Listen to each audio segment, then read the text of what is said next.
Hello, જય માતાજી, જય શ્રી કૃષ્ણ. મિત્રો, આજની વાર્તા શરૂ કરીએ પહેલાં જો તમને અમારો વિડીયો પસંદ આવે તો લાઈક અને શેર કરી દેજો. તો ચલો શરૂ કરીએ આજની વાર્તા. ઋણ ચૂકવણી. આજે ઘરમાં ખૂબ ધમાલ હતી. ઘણા સગાવાલા આવ્યા હતા અને ઘણા આવવાના હતા.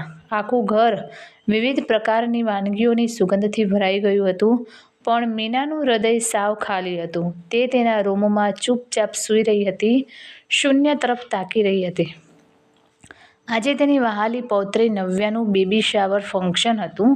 ઘણી બધી ઈચ્છાઓ હતી. આ દિવસ માટે સજાવટ કરી હતી અને કેમ નહીં, નવ્યા તેની એકમાત્ર પૌત્રી છે. તે પણ તેને ખૂબ પ્રેમ કરતી હતી. પણ પછી તે ભણવા માટે વિદેશ ગઈ હતી. હવે તેના માતા પિતાએ તેના લગ્ન નક્કી કર્યા હતા. અહીં ભારતમાં ગરીબ છોકરી ગઈકાલે જ આવી હતી. તેના વ્યસ્ત સમયપત્રકને કારણે તે હજી સુધી તેની દાદીને મળી શકી ન હતી. મીનાની આંખો રડી રહી હતી. તેણે આખી જિંદગી આટલું મોટું ઘર સંભાળ્યું હતું. તેની આંખો સામે ભૂતકાળના પડછાયાઓ ફિલ્મની જેમ ફરવા લાગ્યા હતા. લગ્ન કરીને જ્યારે તે તેના સાસરે આવી ત્યારે મહિલાઓનું ટોળું તેને આશીર્વાદ આપતું હતું અને તેની સાસુને કહેતું હતું કે તમને તારા રાજેશ માટે ચંદ્રનો ટુકડો મળ્યો છે. અને તે ગર્વથી ભરાઈ ગઈ.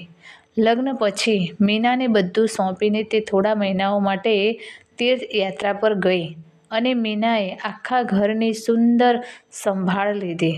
તેના સસરા, 2 ભાભી, 1 વહુ, તેના પતિ અને પોતાની જાતની કાળજી લેવી, તેમની જરૂરિયાતો પૂરી કરવી એ તેના જીવનનું લક્ષ્ય બની ગયું હતું અને તે તેમાં સફળ પણ થઈ હતી.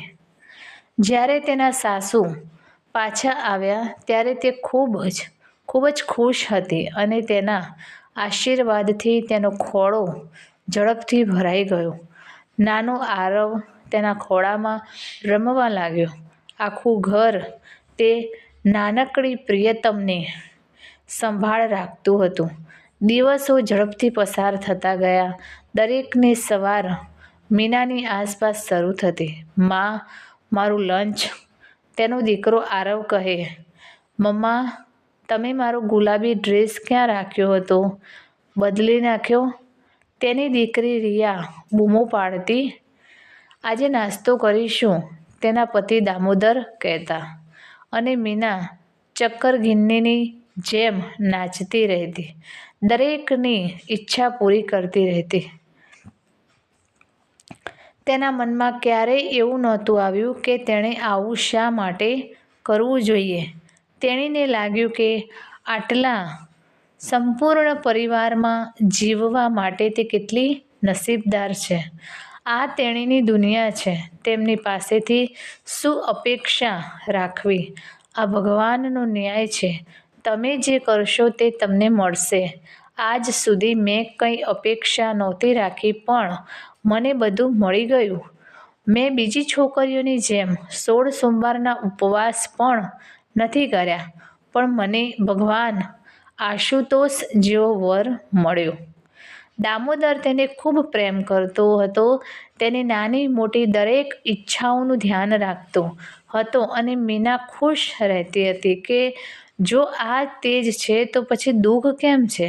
તે દુઃખનો પડછાયો પણ મારી નજીક આવવા દેતો નથી. બંને બાળકો મોટા થવા લાગ્યા હતા પણ મીના અને દામોદરનો એકબીજા માટેનો પ્રેમ હજુ પણ એવો જ હતો. આજે પણ મીનાના જન્મદિવસે દામોદર એક મોટી પાર્ટી આપશે જેમાં તે આનંદપૂર્વક ખર્ચ કરશે. જ્યારે દામોદરના મિત્રએ તેને ગીત ગાવાનું કહ્યું ત્યારે મીનાના ગાલ લાલ થઈ ગયા હતા અને દામોદર ગાવા લાગ્યો હતો, ઓ મારા ઝોહરા જાબી, તને ખબર નથી, તમે હજી હસો છો અને હું યુવાન છું. મારા પ્રેમનું બલિદાન આપો, તું મારો પ્રેમ. વાહ વાહ. ના બહેરા અવાજે 5 મિનિટ સુધી તેનું સ્વાગત કર્યું હતું અને તેના મિત્ર વર્તુળમાં મીનાની પ્રશંસા થઈ રહી હતી. આવો પ્રેમાળ પતિ મળ્યો તે બદલ મીનાએ મોતીનું દાન કર્યું છે. આટલો પ્રેમ અને આદર મળ્યા પછી મીના ઘરના કામકાજમાં ઉત્સાહથી વ્યસ્ત રહેતી. તેની સલાહ હતી કે જીવનમાં ઘણું કામ કરો, મનને વ્યસ્ત રાખો, પછી તમારું મન ક્યાંય નકામી બાબતોમાં નહીં જાય. પણ ભાગ્ય પાસે કંઈક બીજું જ હતું. એક દિવસ દામોદરનો અકસ્માત થયો. તે ખરાબ રીતે ઘાયલ થઈ ગયો. મીનાની બધી હિંમત અને બુદ્ધિ કામે લાગી રહી હતી. તે દિવસે ને દિવસે નબળો અને ચીડિયા પણ થતો ગયો. પલંગ પર સૂતાં જ તે ચીડાઈ ગયો હતો અને મીનાએ પોતાની જાતને પોતાની અંદર છુપાવવાનું શરૂ કરી દીધું હતું. દામોદરના અકાળ મૃત્યુથી તેનો બાકી રહેલો આત્મવિશ્વાસ કચડાઈ ગયો હતો અને તે પથ્થરની પ્રતિમા બનવા લાગી હતી. તેની દીકરીના લગ્ન થઈ ગયા હતા. ઘરમાં માત્ર તે અને તેનો દીકરો જ હતા. તેણે તેની માતા મીનાનું સંપૂર્ણ ધ્યાન રાખ્યું હતું, પણ હવે તેના પણ લગ્ન થવાના હતા. મીના ફરી એકવાર પોતાના જૂના દુઃખને ભૂલીને નવા જીવનને આવકારવા ખુલ્લા હાથે ઊભી હતી. તેની પુત્રવધૂ રૂપમ તેના હૃદયમાં જેટલી સુંદરતાથી સમૃદ્ધ હતી, શરૂઆતમાં તેના પતિ આરવના આગ્રહથી તેણીએ મીનાને સહન કર્યું, પરંતુ ટૂંક સમયમાં તેણીએ તેના અસલી રંગ બતાવવાનું શરૂ કર્યું. તેણીએ મીનાના પ્રેમ અને સ્નેહને તેના અંગત જીવન પરનું અતિક્રમણ ગણાવ્યું, જેને આરવે પણ સ્વીકાર્યું. ક્યારેક દિલથી અને ક્યારેક અનિચ્છાએ. જ્યારે પણ રૂપમ ફૂલ મેકઅપ પહેરીને આરવને તેની સ્ટાઇલથી ખુશ કરતો, ત્યારે તે પોતાની માતાને તે બધી વાતો કહેતો જે તે પોતે પણ સામાન્ય સમયમાં સાંભળી શકતો ન હતો. એક દિવસની જેમ આરવના જન્મદિવસે મીનાએ આખો દિવસ તેના માટે ગાજરનો હલવો અને કચોરી બનાવવામાં પસાર કર્યો. સાંજે જ્યારે બંને ઘરે આવ્યા ત્યારે આરવ પરિચિત ખુશ્બુ તરફ ખેંચાયો, પણ રૂપમે તેને રોક્યો. ડાર્લિંગ, આજનો દિવસ તમારા માટે ખાસ છે. વિચર્સ ચોઈસ ની કેબિન બુક કરાવી છે. તમારે ત્યાં જવું પડશે. જલ્દી તૈયાર થઈ જાઓ. બસ 2 મિનિટ, હું આવીશ. હું માતાને જોઈ લઈશ. આ જ હું કહેવા માંગતો હતો અને રૂપમે તેના હોઠને તેની સાથે તાળું માર્યું. ચાલો, જુઓ 6 વાગી ગયા છે.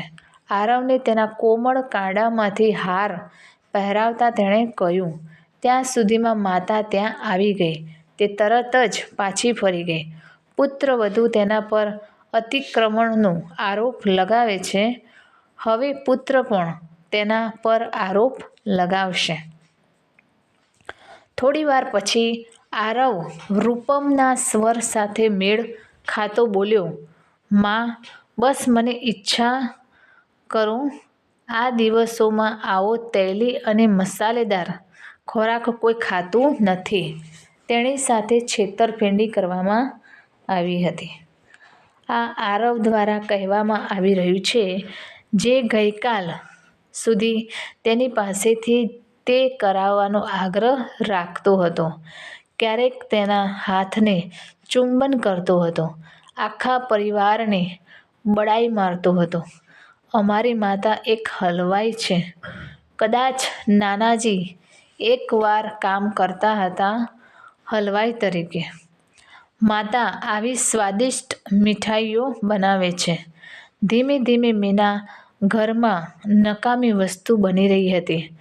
જમવાના સમયે ભોજન પીરસવામાં આવતું. તેની પાસે એક અલગ રૂમ હતો, જેમાં બધી જ સુખ સુવિધાઓ હોય. ટીવી, એસી, ગાદી સાથેનો સોફ્ટ બેડ, બધી જરૂરી વસ્તુઓ, પણ તે સંપૂર્ણ રીતે તે એકલવાયા થવા લાગી હતી.